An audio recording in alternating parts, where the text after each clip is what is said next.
नमस्कार दोस्तों, स्वागत है आपका टीवी 24 नेटवर्क में और मैं हूं अजय सिन्हा।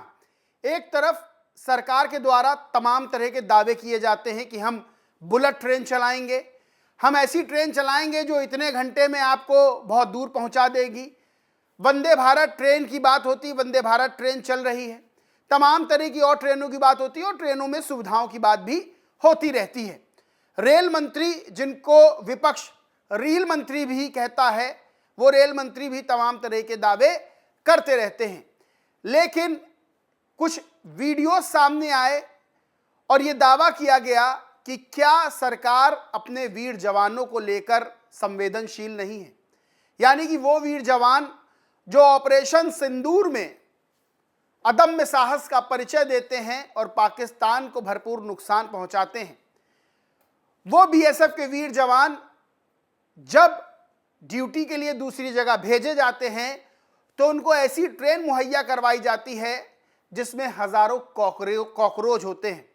जो ट्रेन पूरी तरह से उबड़ खाबड़ नजर आती है, जो ट्रेन ऐसी सीटों से लबरेज होती है जिन सीटों पर बैठना भी कोई जरूरी नहीं समझे।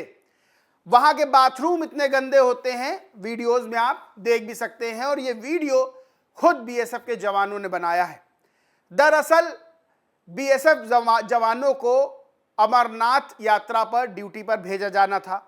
लगभग 1200 बीएसएफ के जवान, उनको त्रिपुरा से जम्मू तवी जाना था, लेकिन उनको जब एक ट्रेन मुहैया कराई गई जिससे वो अपने गंतव्य तक जाते, वो ट्रेन बेहद खस्ता हालत थी। और वीडियो बनाकर बीएसएफ जवानों ने खुद ये दावा किया कि ये ट्रेन तो जाने लायक ही नहीं है। इसके बाद बीएसएफ जवानों ने उस ट्रेन से जाने से मना कर दिया। बाद में पूरा मामला सोशल मीडिया पर बहुत तेजी से वायरल हुआ और लोगों ने मोदी सरकार पर, रेल मंत्री पर, रेलवे पर सवाल खड़े करने शुरू कर दिए कि क्या हमारे वीर जवानों को ऐसी ट्रेन से भेजा जाएगा? क्या हमारे वीर जवानों की जान को रेलवे जोखिम में डाल रहा है? आपको बताएं, अमरनाथ यात्रा के लिए सुरक्षा ड्यूटी पर 1200 बीएसएफ जवानों को भेजा जाना था, लेकिन उनके लिए जो ट्रेन आई वो जर्जर ट्रेन थी। बीएसएफ जवानों ने खुद वीडियो बनाया और उसके बाथरूम से लेकर उसकी सीट, उसकी फर्श जहां पर कॉकरोच टहल रहे थे और तमाम तरह की जो चीजें थी, टूटी हुई छतें, सबका वीडियो उन्होंने बनाकर सोशल मीडिया पर वायरल किया।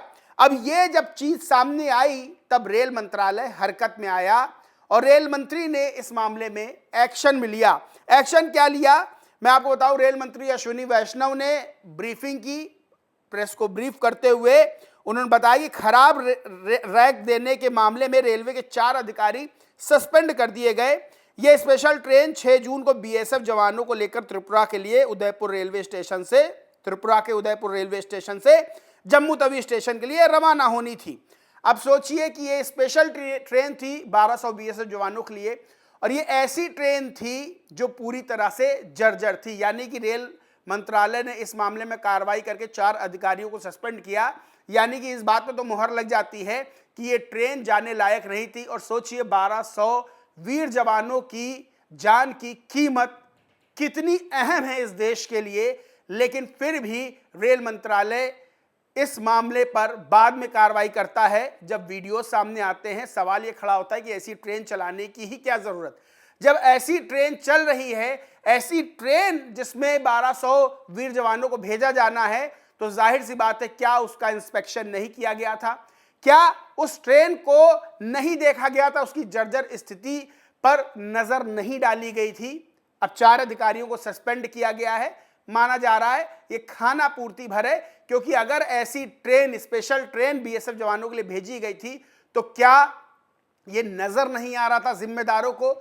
और ऐसी ट्रेन किसी के लिए भी चलाने की क्या जरूरत है? क्योंकि एक तरफ दावा और वादा किया जाता है कि हम बुलेट ट्रेन चलाएंगे, वंदे भारत एक्सप्रेस चला रहे हैं और तमाम तरह की बुलेट ट्रेनों पे काम हो रहा है, लेकिन जब इस तरह की ट्रेन यात्रियों को या बीएसएफ जवानों को भेजने के लिए लाई जाती है, तब क्या हम जो मूलभूत चीजें हैं उस पर ध्यान दे रहे हैं? सवाल खड़ा होता है। इस चीज को लेकर तमाम तरह के आरोप भी लग रहे हैं। चंद्रशेखर आजाद सांसद नगीना से उन्होंने ट्वीट किया और लिखा, जवानों का अपमान, भाजपा का राष्ट्रवाद सिर्फ भाषणों तक सीमित।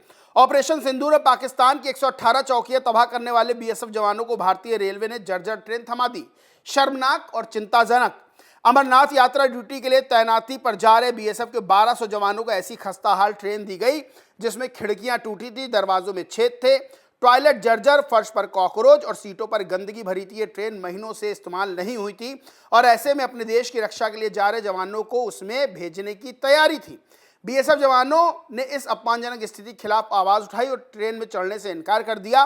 विरोध के 4 दिन बाद रेलवे को दूसरी ट्रेन देनी पड़ी। यही वह बीएसएफ है जिसकी वीरता पर प्रधानमंत्री और गृह मंत्री अमित शाह ने खुद गर्व जताया था और फिर भी उन्हीं जवानों को यात्रा के नाम पर सजा जैसे हालात में भेजा जा रहा था। मैं प्रधानमंत्री नरेंद्र मोदी जी से पूछना चाहता हूं, क्या यही है जय जवान का असली मतलब? क्या यही है राष्ट्र सेवा का इनाम? हम बीएसएफ के जवानों के साथ खड़े हैं। उनकी गरिमा, सुविधा और सुरक्षा से कोई समझौता बर्दाश्त नहीं। देश की सुरक्षा करने वालों को देश से सम्मान मिलना चाहिए। अब कांग्रेस की प्रवक्ता हैं सुप्रिया श्रीनेत, उन्होंने भी सरकार को घेराव लिखा। नरेंद्र मोदी सरकार अपनी खुद की पीठ थपथपाकर फर्जी उपलब्धियों का जश्न मना रही है। खुद मोदी जी 8000 करोड़ के हवाई जहाज में दुनिया नाप रहे हैं, लेकिन हमारे जवानों के लिए कितनी खचड़ा ट्रेन भेजी है वो खुद देखिए। पीएम मौज में मस्त है, रेल मंत्री रील बनाने में मशगूल है। धिक्कार है। तमाम तरह के सवाल खड़े हो रहे हैं। सवाल ये खड़े हो रहे हैं कि आखिर एक तरफ दावे और वादे तो बहुत बड़े बड़े किए जाते हैं, लेकिन जब स्थितियां जमीन पर देखी जाती हैं तो ऐसी ट्रेन नजर आती है जिसमें बीएसएफ के जवान चढ़ने से भी मना कर देते हैं क्योंकि उनको अपनी जान का खतरा नजर आता है। तमाम तरह की चीजें आपने देखी होंगी कि जब ट्रेनों की बात होती है, जो वीवीआईपी या वीआईपी होते हैं उनको तो स्पेशल ट्रीटमेंट मिलता है, लेकिन आम आदमी, गरीब आदमी क्या अभी भी ट्रेन में सुविधाजनक सफर कर रहा है? आपने तमाम तस्वीरें, तमाम वीडियो देखे होंगे जब लोग भेड़ बकरी की तरह ट्रेनों में ठुस ठुस कर जाते हैं। यानी कि जनरल बोगियों का हाल किसी से छुपा नहीं है। भीषण गर्मी का समय है और इस भीषण गर्मी में भी तमाम जनरल की बोगियां ऐसे रहती हैं कि एक आदमी दूसरे आदमी पे चढ़ चढ़ कर सफर करने को मजबूर होता है। एक उदाहरण है कि अगर किसी मकान की, किसी बिल्डिंग की नींव मजबूत नहीं होगी तो क्या वो बिल्डिंग टिक पाएगी? यही बात रेलवे के लिए भी लागू होती है कि हम आज बुलेट ट्रेन की बात करते हैं, हम हाई स्पीड ट्रेनों की बात करते हैं, हम ट्रेनों में तमाम सुविधाओं की बात करते हैं, लेकिन क्या आज देश का एक गरीब तबका, और गरीब तबका छोड़िए, क्या जो बीएसएफ के 1200 जवान हैं वो जब सफर करते हैं, सफर करने की शुरुआत करते हैं तो उनके लिए ऐसी ट्रेन भेजी जाती है? आम आदमी या फिर इस देश का गरीब आदमी क्या आज सुविधाजनक सफर कर रहा है? ये भी सवाल खड़ा होता है। और आपको बताएं, हाल ही में एक घटना हुई महाराष्ट्र के ठाणे में। अमर उजाला की न्यूज़ लेकर ठाणे में बड़ा हादसा। भीड़ की वजह से चलती ट्रेन से गिरे कई यात्री, 4 लोगों की मौतों की आशंका, 6 अन्य घायल। यानी कि हाल में ही महाराष्ट्र के ठाणे में एक हादसा हुआ। भारी भीड़ थी ट्रेन में और भीड़ के चलते कुछ यात्री गिर गए। हादसे में कुछ मौत हुई, कुछ घायल हुए। लेकिन इन सब घटनाओं से क्या सबक लिया जा रहा है या फिर तमाम तरह के वादे और तमाम तरह के दावे किए जा रहे हैं? बहरहाल दोस्तों, इस पूरे मामले पर आपका क्या सोचना है, क्या मानना है, कमेंट करके जरूर बताएं। वीडियो अच्छा लगा हो तो लाइक करें, ग्रुप शेयर करें और चैनल को सब्सक्राइब नहीं किया तो सब्सक्राइब करके बेल आइकन जरूर दबा लें। धन्यवाद।